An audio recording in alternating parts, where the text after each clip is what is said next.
Hello guys বন্ধুরা, আর এই দেখুন সকাল সকাল রান্না বান্না শুরু হয়ে গেছে। আর এই দেখুন উনানে রান্না হচ্ছে, একদম গনগন করে আগুন জ্বলছে। মানে একদম শুকনো কাঠ তো, সেই জন্য খুব সুন্দরই জ্বলছে। তো আজকে আমি কি রান্না করবো সেটা আপনাদেরকে দেখাই।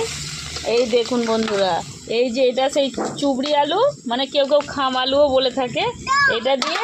আর এই যে মাছ ভেজে রেখেছি আমি, এই জ্যান্ত মাছ কটা দিয়ে ঝোল করবো। এখন বন্ধুরা, বিচ্ছু আমার 5টায় উঠেছে, আর বিচ্ছুর বড়মা ডিউটি যাবে বলে স্নান পূজা সবই হয়ে গেছে, কিন্তু হঠাৎ ফোনে মেসেজ এলো আজকে অফিস ছুটি, তাই খাবে গরম গরম রুটি।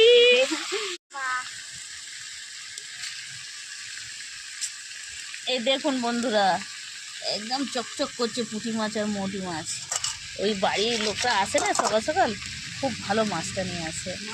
হ্যাঁ, তো সেটাই আমি আজকে কাটবো একটু পরে।